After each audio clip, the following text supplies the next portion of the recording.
What's going on, Bulls Nation? Welcome into the CHGO Bulls Podcast. Coming to you live from our studios here in the West Loop, downtown Chicago. I'm Peck, Bulls_Peck on Twitter, joined by my guys, Big Dave, Bow, BAWL Sports, Will the Goat Gottlieb, Will_Gottlieb, Steven sitting in the producer's chair for us today. And we are going to dive right into our guest for today's show. You may have read his column for The Athletic last week about a potential Zach LaVine to the Pistons trade. He is James L. Edwards III, senior writer for The Athletic, covering the Pistons. You can follow him on Twitter at JLEdwardsIII. James, thanks for the time. Thanks for joining us, man. How are you? I'm doing well, man. Still feeling the effects of the Lions' collapse last night, but it's slowly but surely the alcohol's wearing off, and I'm feeling a little bit better. Well, Bears fans, misery loves company, James. So welcome to those of us whose season ended a while ago. I get it, but listen, you guys know. I don't know how bad it's been to be a Lions fan for somebody my age. And listen, I'm happy everything was house money, but when you're up 17 at half, it's just kind of hard to swallow. Yeah. That's that third quarter was tough to watch, even as someone who was sort of quasi rooting for the Lions because I have a lot of Lions fan friends and wanted to be happy for them and wanted them to be happy. But shifting the focus to the Bulls and Pistons and the upcoming trade deadline in the NBA on February 8th, James, you had a pretty fascinating column last week talking about some potential Pistons deals. Obviously, this Pistons team with a lot of young pieces, not winning this season, looking towards next season and beyond.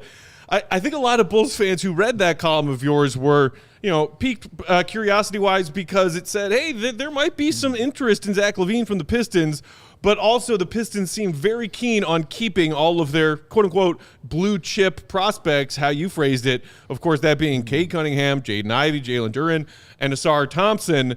So I guess the first question I have for you is, if the Pistons aren't really willing to part with any of those blue-chip pieces, what are they trying to sell the Bulls in a potential deal if they are, in fact, interested in Zach? Yeah, that's a good question. And I think that, listen, the Bulls have to do their due diligence, right? Like, they have to ask for what they want. That's just how these things go, particularly further or the further away we are from the deadline. And I know that they asked for that. I don't think Detroit was ever at any point interested in giving that up. And I think the Bulls would have a hard time finding anything close to that, just given LaVine's contract, given his injury history, given I think maybe how he could be viewed around the league. But I understand the Bulls asking for things that would make it look worthwhile for giving up Zach LaVine, right? But I think what Detroit's thought is, yeah, they're going to ask for that now, but as we get closer to the deadline, and if they really want to move him, we're still doing them a favor. And I think for Detroit to even consider wanting Zach LaVine, and I think there are people who do want him in the organization, and some who don't, or some who are still on the fence, but I think just expiring contracts, like that's the out that they'll give the Bulls. That's the most that they'll give the Bulls. And I think given the situation, it makes sense. Maybe a team outbids with a heavily protected pick or like a decent young player. But Detroit, I don't think, is really in the position to part with any of their the top tier young players for a guy who, and I'm sure we'll talk about it, kind of has reminiscence of Blake Griffin in terms of long contract, injury history, tying up flexibility. So they got to walk a tight line there. I'm curious and you kind of touched on it right there, how Zach LaVine is viewed by Pistons fans. We've seen him score 51 points this season against Detroit. He usually plays pretty well, but how do you think he's viewed among fans in Detroit? I think it's a mixed bag. I think a lot of it has to do with the team not being good, so people want somebody good. And listen, I think Zach LaVine's a good player. I think most Pistons fans will tell you Zach LaVine's a good player. And the game you're speaking of, he was phenomenal, but the Bulls did lose, right? So I think that's kind of how Zach LaVine is kind of viewed, a really good player who doesn't necessarily equate to winning. And I think this Bulls season, well, I don't think that's necessarily the entire case. This Bull season kind of proves that, right? Like you guys know, they've been better without him, and they found their footing when he was out. So The fans here like him.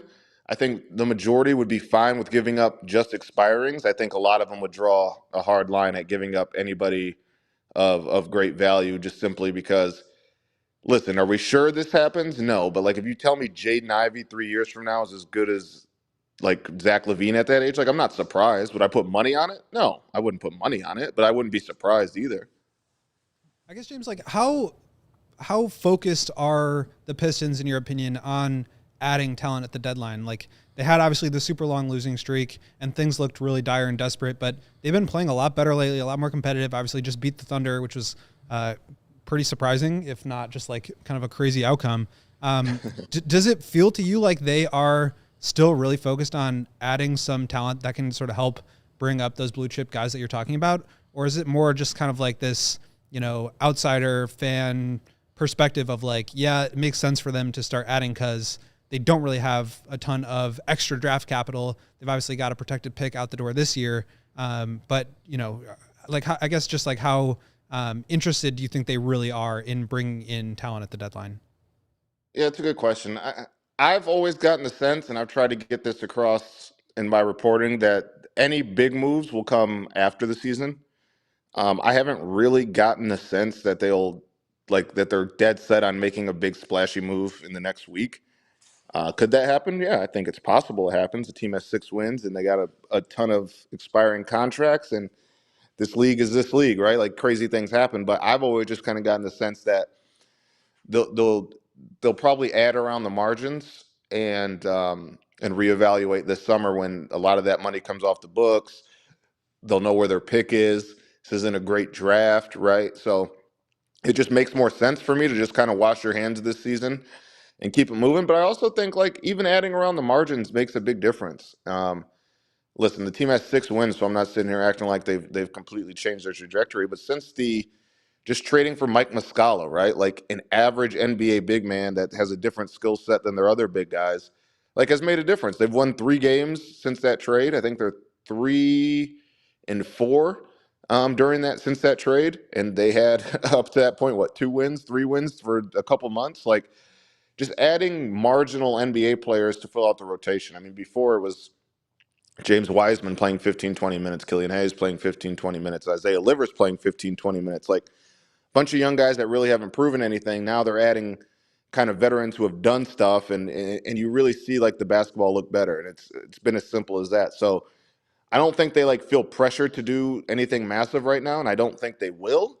But again, if the Bulls' asking price comes down and they're able to capitalize on that and add a player of LaVine's caliber for somebody for just expiring contracts, I think it's something they consider. And like I said, I think there are some people in the organization who want to make the move for LaVine, and I think there are some who don't. And I understand both sides, right? Like, the organization just finished up the Blake Griffin situation, right? And I'm not saying it's a given that LaVine ends up like Blake Griffin toward the end of his deal, but I'm also not saying it's a given he doesn't. And they have to be cautious with that. They're finally, but they've done all this work to be flexible financially.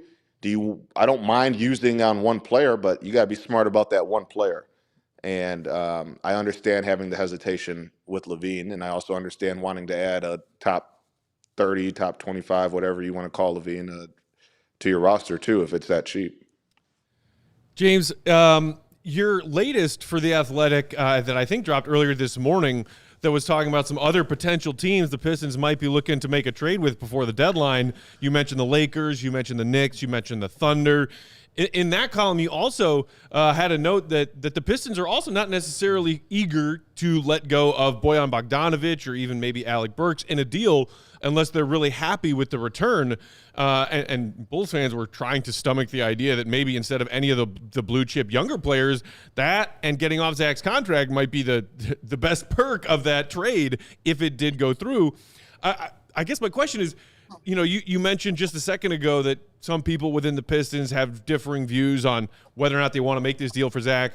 Bulls fans are familiar with reports that people within the organization, especially in those executive offices, have had conflicting opinions in the last few years about whether or not they want to continue building around Zach LaVine.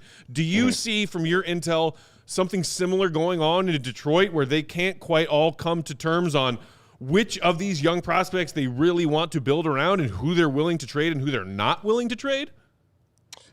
That's a good question. I really don't think it's a matter of like they're ready to, like, the majority of the front office is ready to send like a specific young guy out. Like, I don't want to get it confused that they would never trade one of those guys in the immediate future. Like, if the right player came across, absolutely they would, right? Like, I think that's like if they called Steph Curry for player X, like they would do it, like, duh. But we're talking about a different type of tier of player here. So just the vibe I get is that they wanted to build this thing the right way, and regardless of the record, I think they have done that. This was an organization that for years drafted terribly and spent money on players that just shouldn't be making the money that they make. And they reset. Whether or not it shows in the win column, like Ausar Thompson is an intriguing piece. Jaden Ivey is an intriguing piece. Jalen Duren, Cade Cunningham, of course. Isaiah Stewart, like pick 19, has ended up like he's an NBA rotation player. Like, that's been the issue of the Pistons for the last 15, literally, I mean, you could go back 20 years, even when they were really good, is they don't draft well. Like, a lot of the players they draft, if you look at any position from like 2003 to as late as 2019, like, a lot of those guys are out of the league. Like, Stanley Johnson was out of the league by 30.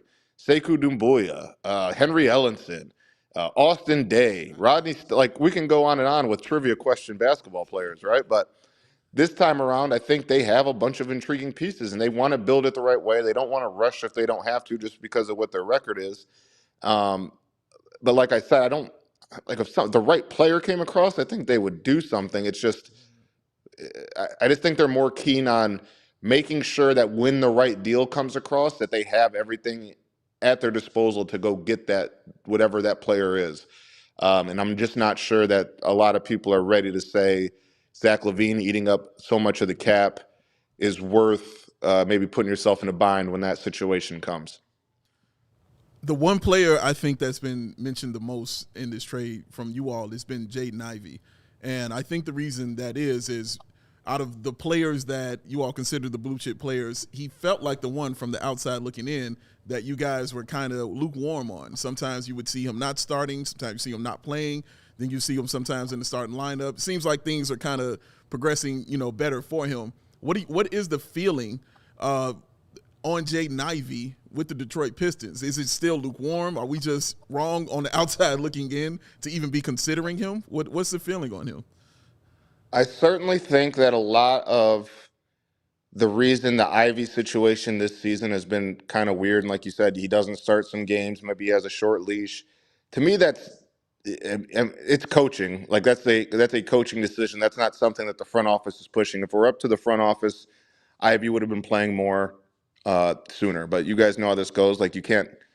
You hire somebody to do a job. He's new. You want to let him figure it out. Like, you can't really just step on somebody's toes there. Like, the front office is high on Ivy.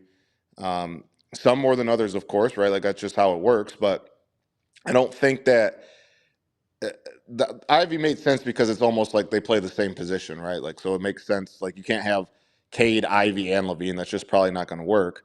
So I can understand why people made that kind of deduction that if they did give up a young player, it would be Ivy. But I also think that there are people in the organization who's like, why can't Ivy be as good as LaVine in 2 or 3 years? And I certainly think that's a fair question to ask yourself, and something you really need to figure out how you feel about him and his potential going forward, and weighing it versus maybe having a evolved version of Ivy sooner rather than later. I think the Ivy thing is really interesting because, like you're saying, I mean, he's the one that has the upside. And so when you're talking about, the Bulls shipping out an all-star caliber talent, you want somebody that could come in and replace that. But, you've mentioned a couple of times here expiring contracts. Like, what, in your opinion, would be a package if you can just, like, off the cuff kind of explain, if it's not going to be Cade or Ivy or Duren or Ausar, would Bojan or Alec Burks be involved? Are we talking like James Wiseman and Joe Harris? Like, they've got a pick, I think, a second rounder from, it'll be like the better of Memphis and the Wizards. So that'll end up in like the low 30s. Is that something that could be on the table with a pick? Like, kind of what's like your thought process right now as far as what the Pistons are kind of looking to move out, because if they're going to do anything at all. But I do think that they're, if they're going to use all this cap space that they have carved out for themselves, they kind of have to use it, right? Like at a certain point, letting those contracts expire to like be a player in free agency doesn't necessarily seem like it's that realistic of an outcome for them, just given where they are. So I do think in a lot of ways, like going after a big contract makes sense, but of course, like the return has to be there. So Yeah, I think that's a fair point, and I agree with you. I don't think that they wouldn't give up Bojan in a deal like that. Like I think that's something that they would consider. I think more so when I was referring to the specific the talks of that trade, the blue chippers were like the pause, right? Like I don't think Bojan was as much the pause. So what is LaVine at per year? Like what does he make this year? LaVine's at 40 this year, and it goes up like to 43, I think, next year, 45, and then 49. So you have to match 40. Like Bojan is at 17, I think. I mean, you could do Bojan. At 20, so it'd be, and Burks is Is at he at 10. Okay.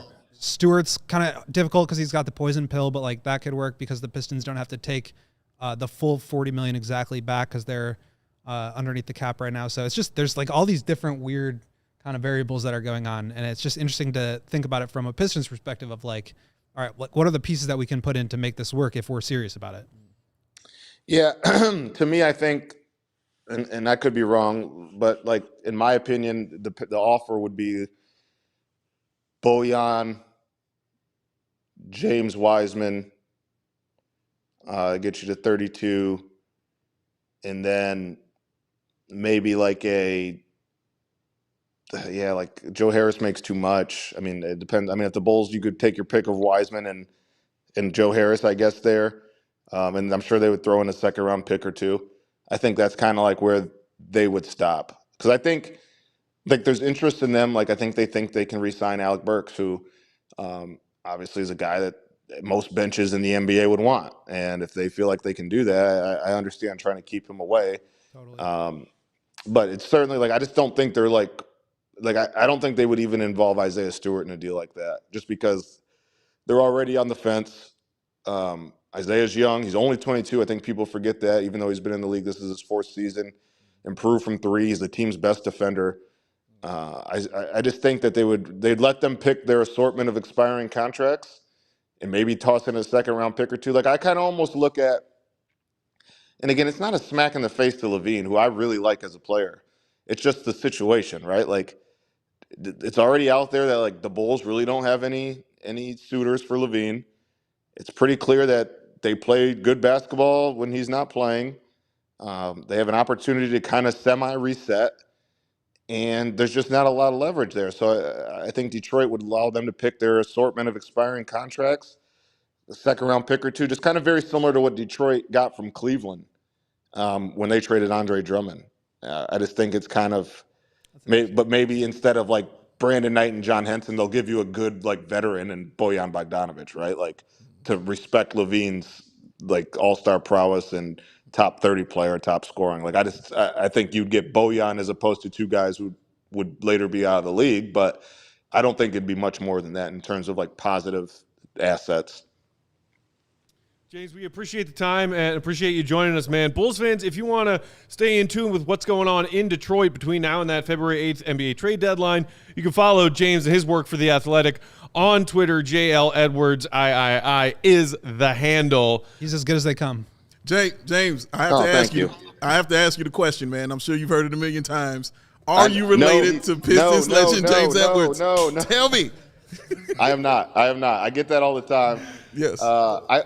I at least, hey, my mom and dad promised me he's not my dad, at least. So unless somebody's lying to me, no. But he's around a lot in Detroit. Great guy. Shout out to Buddha. A lot of people call me Baby Buddha around the organization as a joke. But it's actually funny. If I'm not mistaken, Buddha, James Edwards, he has two sons named James Edwards. Yes. Not just one. He has two, I think. Can I cuss on here? Sure. Yes. Go for it. That's some boss shit. To have two kids named after you? That's awesome. It is also, kind of similar to, our good friend Dennis Rodman, one of those crossover Pistons Bulls legends. James Edwards on that historic 72 and 10 team. Doesn't George Foreman have like 6 kids named George Foreman? He does. Yes, he does. This is true. All right, James, you have a great one, man. Appreciate the insight and the intel from the Piston side of things. And again, Bulls fans, follow James and his coverage on The Athletic if you're wondering if that Bulls-Pistons trade is happening in the next week and change. James, appreciate you, man. Hey, I appreciate you guys. Keep up the good work. Will, see you soon. I think there's one more trip to Chicago, so you guys be safe. All right, you too. With that, let's take our first break, gentlemen, and then we'll come back and kind of talk a little bit more about what we just heard from James Edwards on the Piston side of this. Great stuff in there. I'm excited to break that down. Great stuff. Excited to break it down on the other side of the ad break. While we are taking that ad break, you know what to do. Hit that thumbs up button. If you're watching with us on YouTube, we appreciate the thumbs. Also, of course, hit that subscribe button if you aren't subscribed already to CHGO Sports so you can get alerts every time we go live here at CHGO Bulls. And what do we got out of the gate? Oh, that's right, Circa Sportsbook. Our friends at Circa offering those tight money line splits and using the low hold model. They always strive to have those starting odds at -110 for game spreads, for point total over-unders, unlike a lot of other sports bettors that use the -115 starting line or the -120 splits for no good reason, just because they want to be greedy about it. Not Circa. They also, at Circa, don't limit players based on their winnings. Every player has the same limits, unlike other sports books who do limit their routinely winning players. They also keep as little money as possible on those large market bets. For example, NBA futures bets. If we, right around the midway point of the NBA season, you're looking at the standings and saying, I think I got a good idea for who's going all the way in the East, or who's going all the way in the West, or who's going to win the title this year, or who's winning MVP. The best place with the best value to make those kind of bets is at Circa, who, of course, also have the best unparalleled customer service. If and when any issues come up, they will resolve them in a timely fashion with human people as opposed to robot, not people.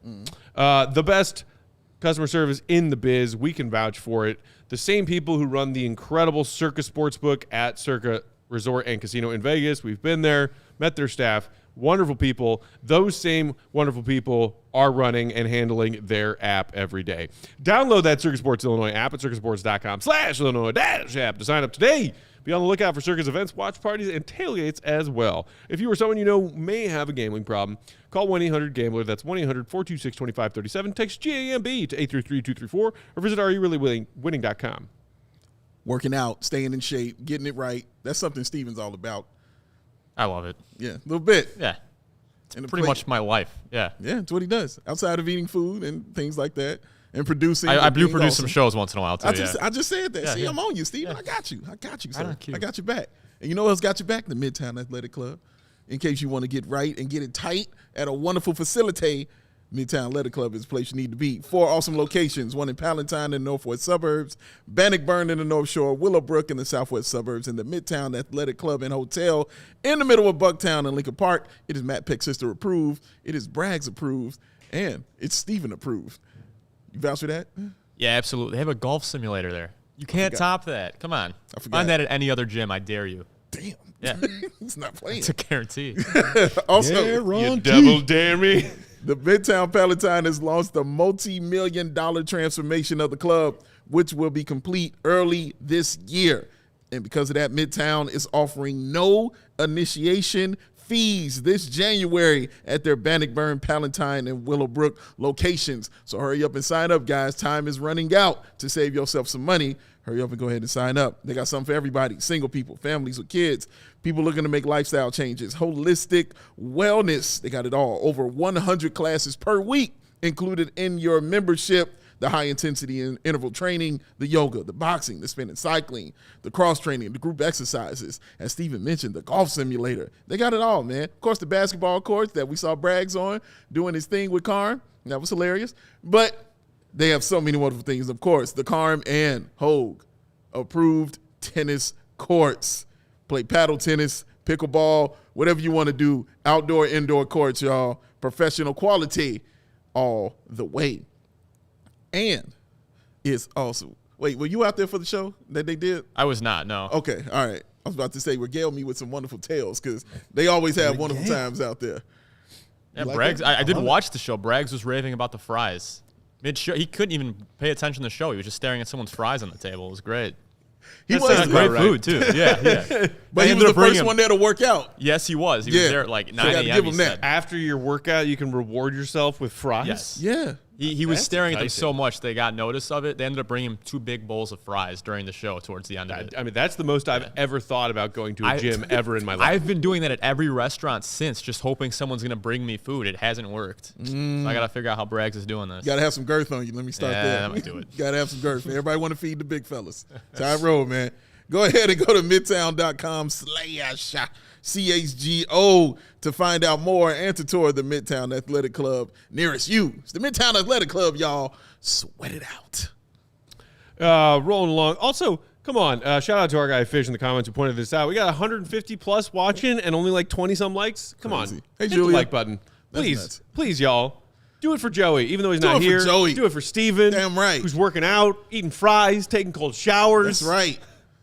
And do it for our friend James Edwards of The Athletic, who gave us some great intel there. Before we continue that combo, though, also did want to give a quick shout-out to some of our newest CHGO diehards who have signed up in the last week or so. Shout out. Jefferson, Matt, Joe, Colin, Mark, Vladimir, who signed up to become a CHGO diehard all the way from Serbia. Diehard Bears fan, always in the CHGO Bears to the chat. party, pal. Join the Cool Kids Club. We are almost at, I think we're like 2 or 3 away from having 100 new diehard members sign up this month of January. Want to get to that triple-digit mark before the end of the month. So become the 100th to Everyone join else us is in our doing it. CHGO diehard fam. Also, if you do that, then you can get a discounted ticket on our CHGO Bulls takeover that's coming up on February 6th. And then if you do it, you can get yourself a free t-shirt. Maybe it's the one that we just dropped on the CHGO Bulls merch in subcategory of the merch locker. The Sub-Zero tee. Sub-Zero. Oh, gotta love the Sub-Zero tee. It's awesome. Also, I showed it to his brother. He likes it Yeah? very much. Yeah. Likes the shirt. Does he want us to send him one? I've already been on that, Matt. Come on. I'm on top of things, man. How foolish of me. I mean, those are some of the best vibes Bulls fans have right now. Oh, yeah. Is enjoying the beauty of Sub-Zero. Oh, yeah. Justin asked, if I sign up to be a CHGO diehard, do I get a Matt Peck thrown hat? Yes. I mean, I think are you you can make asking that if happen. I can throw you one of my hats to wherever you are and then you get to keep that hat? Or like a hat throw that I call out in honor of you? I think it's the second If it's one. the second one, then yes, absolutely. Yes. If it's the first one, we got to talk about geographical space between where I am and where you are. But the 'Cause CHGO locker has hats, so maybe you ship that here. Matt throws it and then ships it back to you. Boom. Boom. You can There's do an that. idea. There's Dreads also asking, do you have size for the big boys? Dreads. Right here. Right up in here, sir. Just take a look at There your you boy. go. I'm Steven, rocking the letting gear. you know in the comments, up to 4XL on those Yes. tees in the CHGO merch locker. Come on, man. If I'm wearing it, I'm telling you, it's official. It's official. Justin Also, said the first one, yes. yes, the first one. Yeah. Then let's talk about where you are and where I am, because I am no all-star pitcher. I don't have a great arm because I don't go to Midtown Athletic Club, but that's not their fault. I'm lazy. He's still an all-star. That's a hit. Yep. One-time all-star. That happened. That happened, ladies and gents. One fewer all-star appearances than Zach LaVine. Give There it us is. something for Zach, NBA. Okay, so let's get back to that topic. Did anything jump out to you guys as far as what James said? Because what he has reported over the last couple of columns, the last week or so, it seems like the Pistons can't make up their mind about, like, are they really interested in Zach and willing to give up something for him? Because James kept saying something along the lines of, if the Bulls bring their asking price down, then maybe a deal happens, and saying they don't want to give up Ivy. They don't want to give up Duren. They don't want to give up Thompson. They, of course, don't want to give up Cade. They don't even really want to give up Boyan Bogdanovic. So it's like, well, then, like, what? Is it just offering the Bulls to help them get off Zach? Like, what is that? And that's the question I wanted to ask him was, did he feel the Pistons were being too tight-fisted in this? Because, again, I still remember when they didn't want to give up Bogdan for 2 first-round picks. That happened last year when he was on the market. They didn't want to do that then. So I don't – it's like it reminds me of a lot of Bulls fans in their trade wanting to give you nothing but wanting to get everything back. So, you know, here you can give me all your toys, but you can't have any of mine.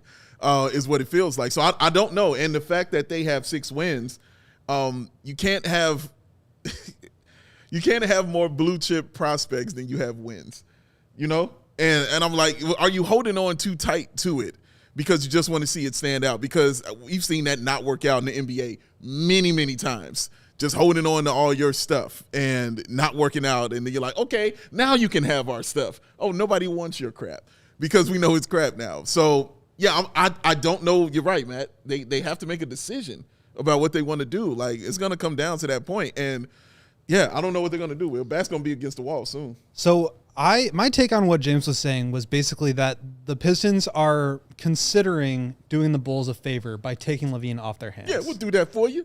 We'll take him off, and we'll give you guys some nice expiring contracts. You guys are up against a luxury tax next year. You want to bring back DeMar. You want to bring back Patrick. Well, it's going to be tough to do that if you still have Zach on your roster. So not only will we give you expiring contracts just so that you can get rid of him, we also might give you a couple of like second-round picks or like lower-end kind of protected assets just out of respect for Zach LaVine and his game. But the reason why you might want to do this instead is, 1, to clear out the space, but 2, because if it gets to next year and people are still viewing Zach this way, well, now maybe you have to attach a pick. So I think there is value in considering something like a salary dump kind of situation here. But the other piece is like, okay, so let's say Bojan is part of it. You know, he's probably not worth 2 picks anymore on the open market, but maybe you get a pick for him. So now you flip him into a pick and you get that high second-round pick, and you've got a ton of salary cap relief. Like, that's starting to look like, you know, it's obviously not a very sexy package, but it's certainly something that I think helps the Bulls in a couple of different ways. And yeah, to me, this is not about like, we are serious about going out and getting Zach LaVine. It's value is being presented to us. Let's maybe take a swing on it.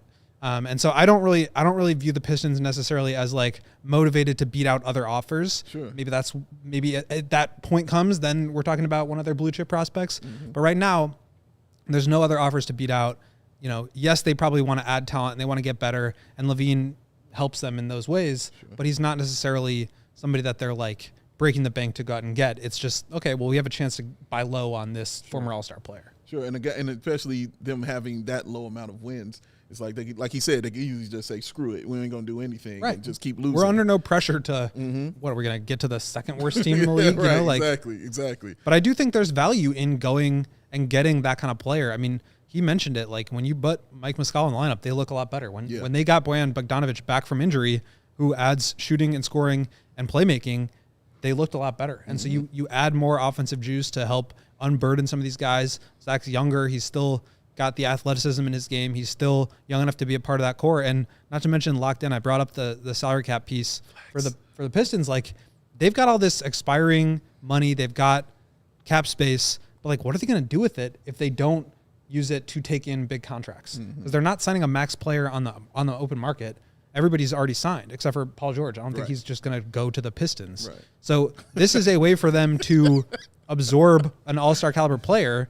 And if they can do it without really giving anything up, that's a huge win for them. So I think as much as he said, we'll see if the Bulls are willing to come down in price, I think from our perspective, we're going to be waiting to see if the Pistons come up at all and meet somewhere in the middle, because I think that's when, you know, maybe it's not Isaiah Stewart or, you know, Jalen Duren or whatever, any of these guys, but maybe it's Marcus Sasser or Killian Hayes or something, you know, not super sexy, you know, prospects, but guys that could be at least young and intriguing and hopefully be around for a while and grow, along with a ton of salary cap relief and a couple of good second-round picks. I heard the name James Wiseman in our chat with James Edwards in the first segment, and if Edwards is involved, if this deal goes through, I will throw so many goddamn hats.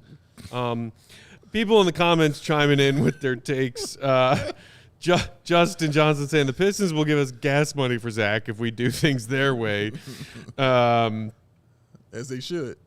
Gem or GEM saying Pistons trying to get Zach for nothing. They can keep their bucket of balls. Eco Bean saying, how about a bag of magic beans for Zach? Do you have like a bean guy, Eco Bean, for a hookup to make that trade go through? Is that what we're going to do? Also, by the way, bean guy. Dave, I don't know if you noticed, but our producer Steven put up a poll at the top of today's show talking about whether or not Bulls fans want to trade Zach within the division. Yes. to the Pistons. Yeah, again, don't misinterpret what I said. I have no problem trading him in the division. I had a problem with the trade. Right. That's what I said. Don't misinterpret. You're harping on But the I division think- part a lot. I think No, that's what you heard. That's what you heard, sir. You said it 5 times. What did I say? Will? Concretely, I'm not I getting in the don't middle want of to this. trade him within the division. I say I'm not for that shit. Okay. I say I would do that outside of the division, but I won't help them. That's what I said. You got to listen now. If you're going to be angry, I listen. listen. I heard. I don't want to. Exactly. You didn't listen. You didn't listen. You Selective did not hearing. listen at all. By the way, 80% of fans in the comments who voted in the poll said, yeah, trade him to the Pistons. Who cares? But I think a lot of people, we're seeing in the comments, yeah, the Pistons can keep their bag of balls or whatever.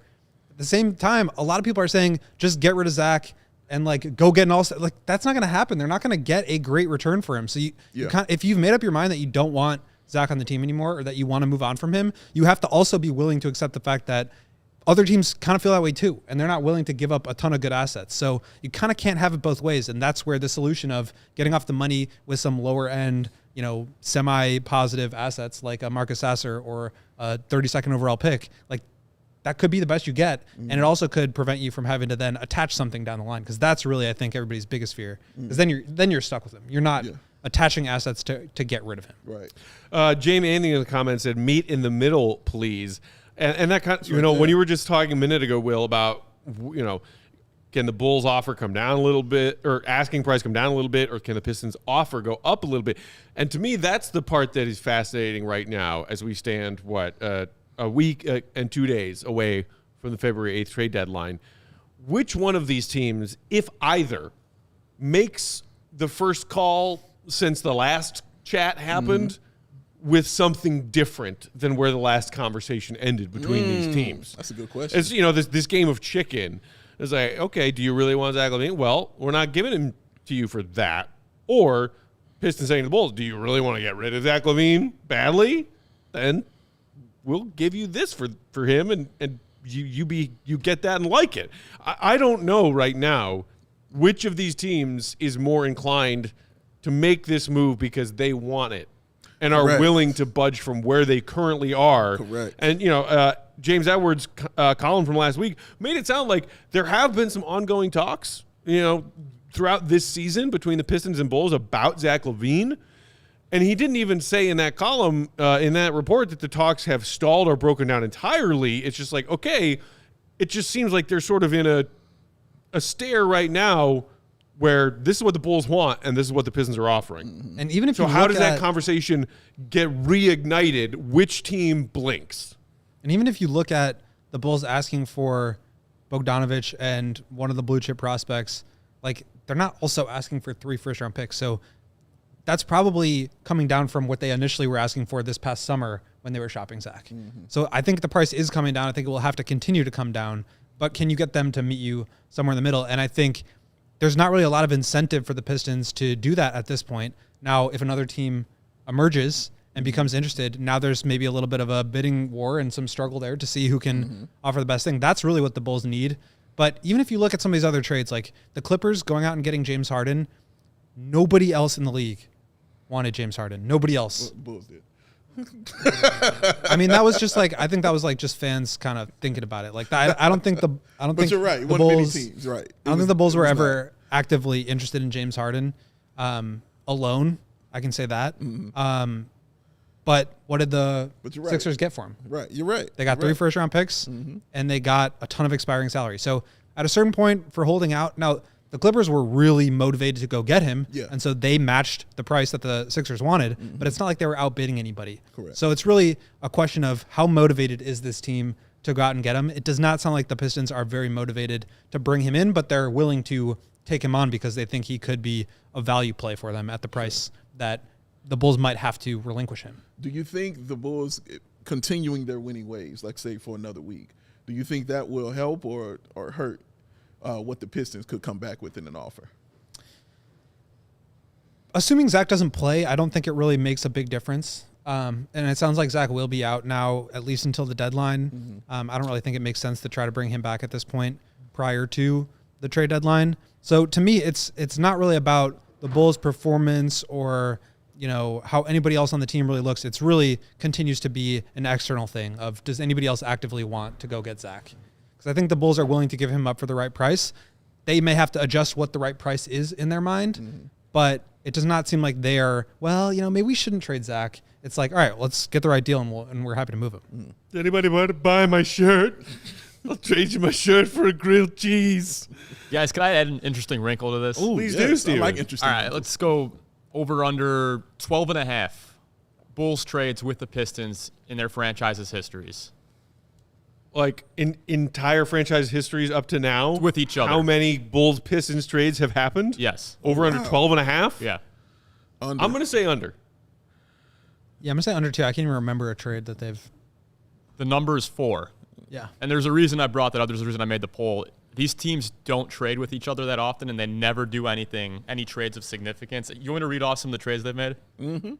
The Bulls traded Jameer Nelson. Remember that? Jameer! Yeah, that little cup of coffee for Willie Reed, Christian Coloco, and Isaiah Mobley. That was a second-round pick that turned into Mobley. Yikes.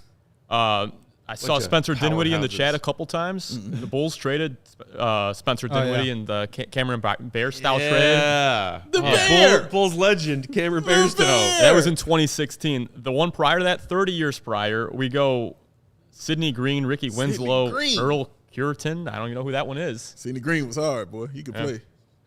And then Don D and Reggie Harding in 67. So my point is, for whatever reason, maybe it's the in-division trades just being as complicated as they are. Bink. But, yeah, these two teams don't often get together on trades. And when they do, they're not very significant.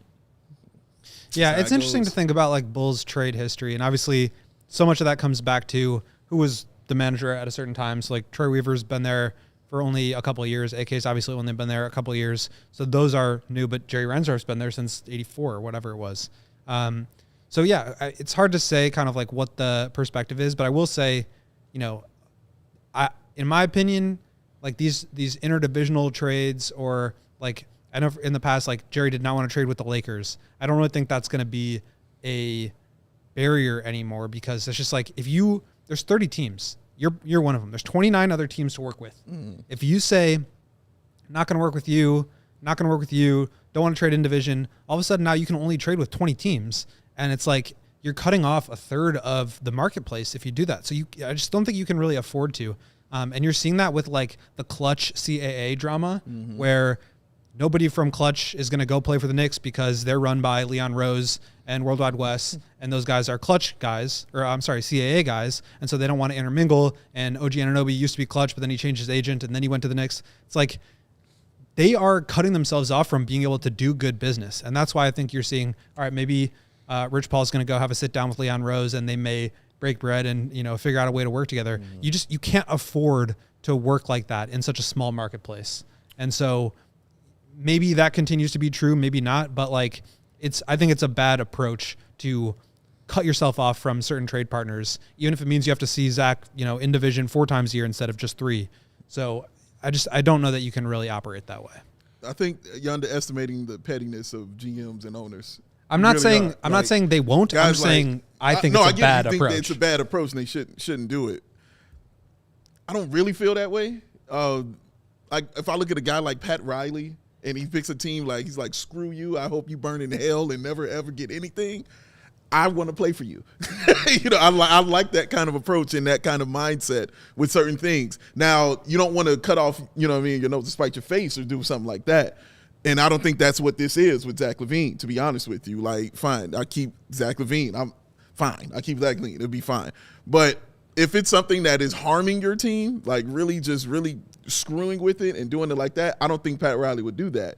But at the same time, I don't think a guy like that would trade to a team that he just truly hates. Like, if there's a hatred there and it's that deep, you're just not going to do it. This guy right here, like the tons of hate that he has in his heart, there's a bunch of things he wouldn't do. You know what I'm saying? To other people, no matter how logical it may seem. He's not thinking with the logic. But I'm not an He's just NBA got the hate. GM, Dave. You know what I mean? I'm not an NBA GM. No, you're not. And thank God. I've heard some NBA GMs have worse moral character than drug dealers. Hi, Gar.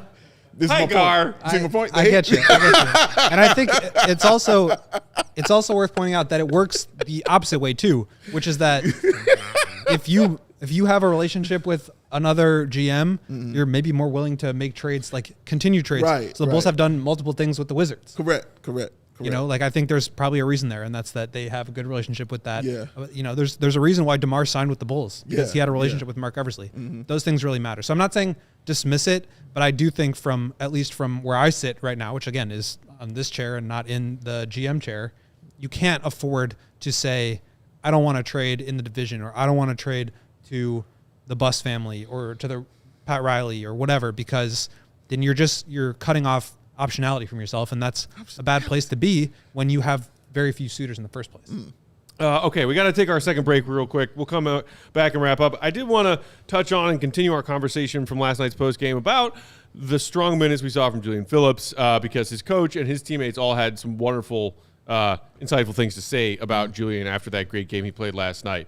So we will come back to wrap up with that. One more reminder, hit that thumbs up button while we take the second ad break if you haven't yet. We've got almost 200 of you all hanging out with us on a Monday. We appreciate give me every them one thumbs. of you. We need the Come same on, number y'all. of likes as 200? people watching right now. Come on, baby. Yeah, Hit that's them right. Thumbs. Get them up there, right there. Hit that like button while I tell y'all us your love. about our friends at Ray Chrysler Dodge Jeep Ram. Yeah, Ray. Are you in the market for a new vehicle? If you are, we've got great news, because our partner Ray Chrysler Dodge Jeep Ram in Fox Lake is starting their Ray Resolution with the Start Something New sales event. You know what that means? You'll be able to shop incredible savings on every new vehicle in stock, because they want to clear out the lot to make room for brand new 2024 vehicles. For a limited time, you can get up to $9,000 off of new Jeep models with the dealer discount. And that's not all. Shop their last call on their remaining 2023 Dodge Challenger and Charger models, including Hellcats and Scat Packs, and more. Dodge is the most powerful muscle car brand, so you don't want to miss out on their last call, with over 20 Dodge muscle cars still there to choose from.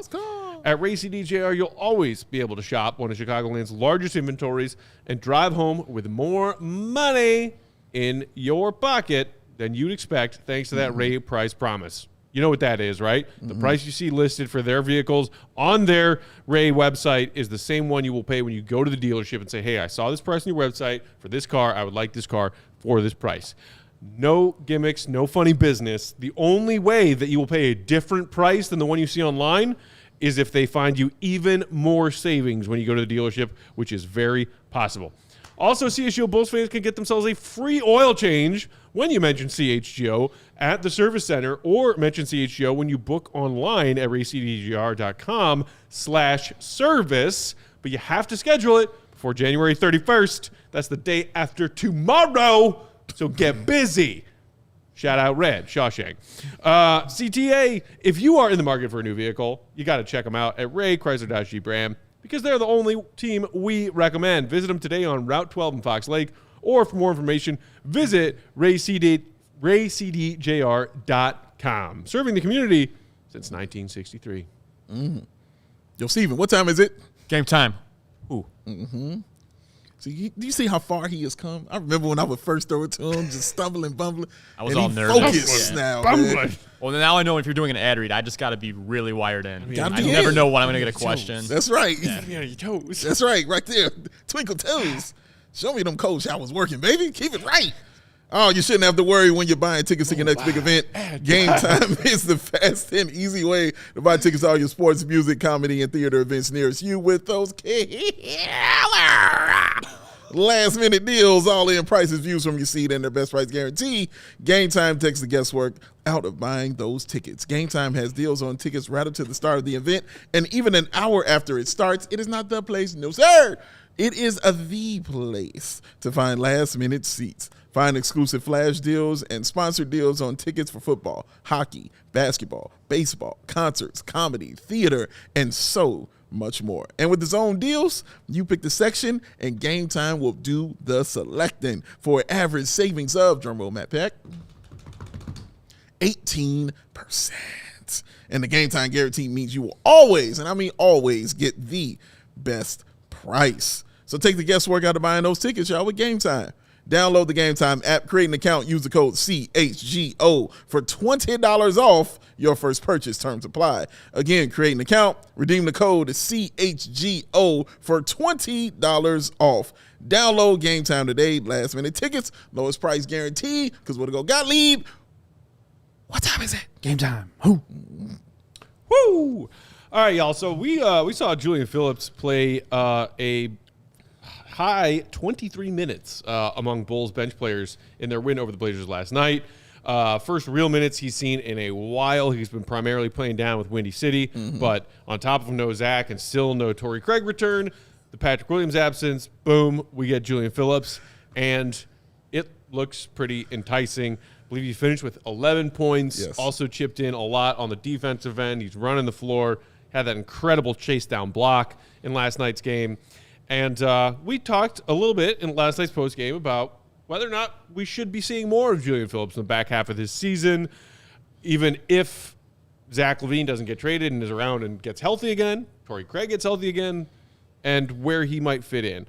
In the meantime, his coach and his teammates had wonderful things to say about Julian's performance last night. We wanted to touch on some of that. Sure. Let's start with what Billy Donovan had to say after seeing Julian's performance last night, saying, I think the thing I've been most impressed with from Summer League to now has been his ability to pick things up very quickly. He has a very high IQ. He instinctively knows when to cut. He finds his way into plays. He's a very conscientious decision maker.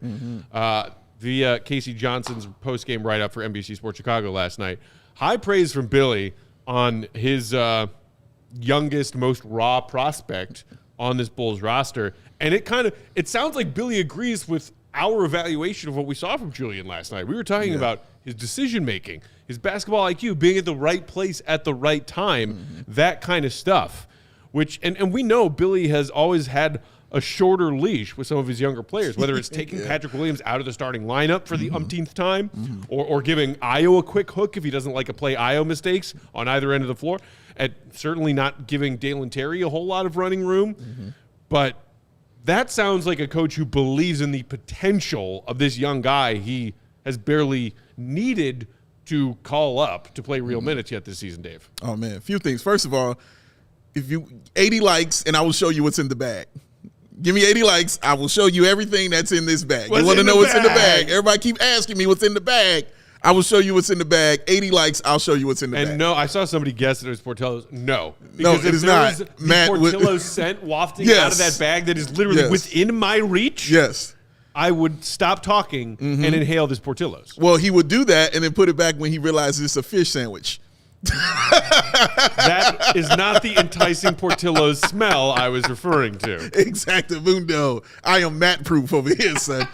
So, keep that. A few things about Julian Phillips. One, about what he's saying about Julian Phillips. You know who immediately reminds me of is Ayo Dosunmu.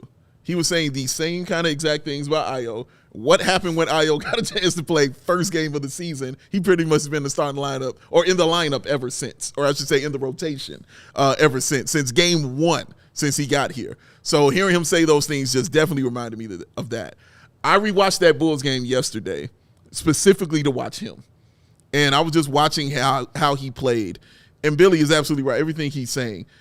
The recognition he has on the floor, first of all, knowing how to space the floor and keep it spaced is brilliant. Every time he comes up the floor, he's on the elbow. He's always behind the three-point line, staying at the elbow. But what he does, he's at the elbow and he floats over to the baseline. So he stays right in that area. He doesn't really go top of the key or anything like that. He stays like elbow, baseline extended every single time. Because when the plays, and he only knows when to move, when the ball handler makes a cut to the basket, floats right over that baseline, hands up, prepared for the ball. Give me the ball. I'm going to shoot this thing. The other thing he does, when he sees that ball go up, boom, attacks the rim immediately. As soon as the ball goes into the air, he's going to the rim to try to disrupt, either get a rebound, a tip, whatever. He's trying to disrupt something. And that's beautiful stuff to see from a rookie, all right? This is stuff we've been trying to teach other guys on the team since they got here. They haven't gotten that yet. Julian Philackery. Yes. I really just enjoy the confidence he plays with. He looks like he's been doing it forever. And he makes those decisions easy for Billy Donovan because Billy Donovan isn't just looking for the talent from the young guys. He's looking for the IQ. That's what he's looking for. It's why he loves Ayo. That's what that Billy quote sounds exactly. like. It's a coach looking for IQ among his younger players. Yes, that's all he's looking for. Can I trust you on the floor? He doesn't care if you throw it in the ocean. He doesn't care if you dribble. He doesn't care about those things. Can you know where to be on the floor? Can you defend? Also, Billy wants a defender as well. Can you defend out here on the floor? And we know he can do that. Do you know how to cut? Do you know how to keep it spaced? Do you know how to run this offense? Do you know where to be? He has shown that he knows all these things in one game. He just showed you he knew when he got some time to actually be out there and play. And the other thing he showed you was, of course, the three-point shot that a lot of people didn't think he had. But as I said before, like when talking to Terrence Oglesby, he told you it wasn't going to be an issue.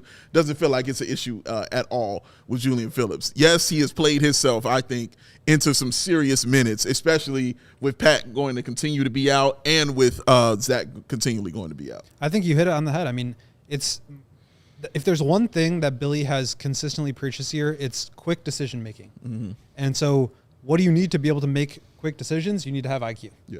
And you need to be able to read and process the game quickly so that you can decide what to do. When there's a closeout coming at you, you drive left, you drive right, you pass, you shoot. Like, there are only so many different decisions you can make. But as soon as you catch and hold and think, the advantage is gone. Yep. The play is over. You've cost your team not only a good look, but you've also cost them now a bunch of time, because now you got to get it back to DeMar for him to create something out of nothing with 8-9 seconds, making decisions based on the way the defense is guarding him.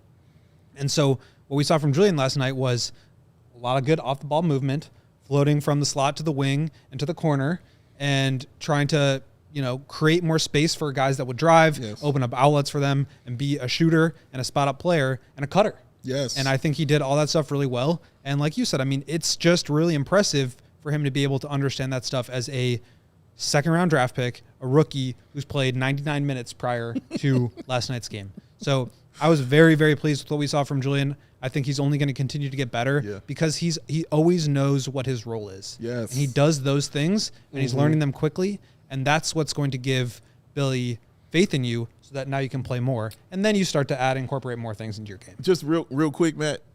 The one play I saw him that really impressed me was when the ball was rotating to his side of the floor, he always knew to get the hell out the way.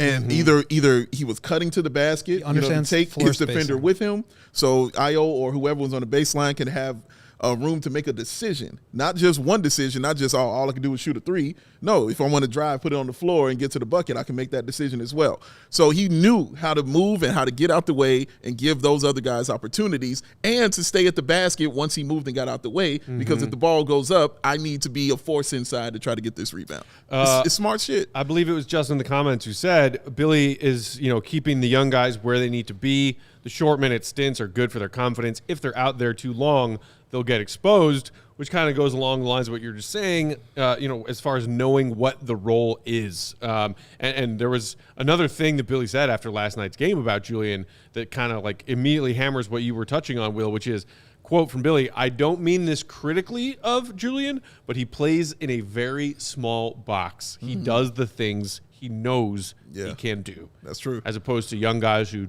try and do too much. Yeah. Couple of other great tidbits from his teammates after last night. And, you saw Patrick Williams, Dalen Terry mobbing Julian, who got a sideline post-game interview last night after his big game. Caruso said of Julian, he's trying to be a sponge, trying to learn, doing a good job of taking everything in stride. He knows the game and does little stuff within the game to try to help us win. When Caruso praises you for doing the little stuff, you know you're doing something right. Because Caruso is among the best in the league at doing the little stuff. That's true. And Io saying of Julian, the whole locker room loves him because when you have his energy, it becomes contagious. Ooh. He's a hard worker. He comes in with a joy. Anytime you have someone like that, it's always great to be around. He has a knack for getting better. I like this. I love it. I like this a lot. Look, hopefully Zach gets healthy and maybe he's not traded, and hopefully Torrey Craig gets healthy. And hopefully Patrick Williams in this foot soreness, which, by the way, already ruled out tomorrow night. Yes. No Patrick Williams. We'll talk about that more in pregame tomorrow. But give me Julian Phillips minutes.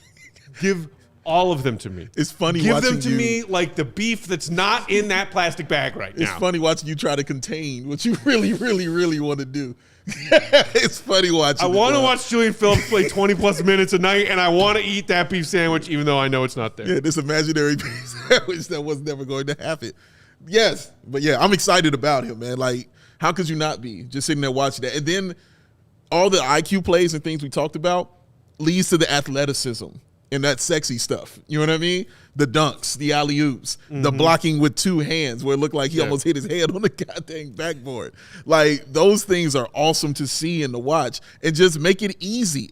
You're making Billy's job easy to get you on the floor, because he clearly has a type. He clearly has a type, man. So, yeah, man, this is what Billy is awesome at doing when it comes to those young guys. He recognizes that, and he will put you on the floor. See, it's the type of young guy that he wants. I don't think it's that he's against young guys. It's the type of young guys I don't that think he that's, wants out there. I think that's totally true. He wants guys that are contributing. And if you are smart, understand your role, play within that role, and execute decisions quickly, you're contributing. Yeah. That's what he wants.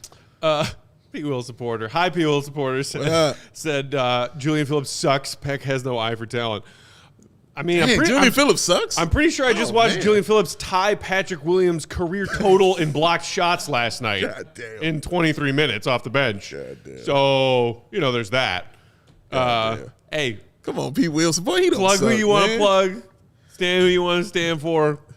I love me some Julian Phillips, and I'm not ashamed. Yeah. And I think he Julian's has legit awesome. potential. I'm not rooting against Patrick Williams. I would like it if Patrick Williams Very much. showed me more. Very much. Show me more. Also, hopefully get healthy. Yeah. And then show me more. Yeah. Because it's bonkers that I'm this excited about a second-round pick rookie getting some real minutes for only the second or third time this season. Yeah. Compared to any level of excitement I've ever had for Patrick Williams. That should tell you something. All right, we are out of time. We got to get out of here.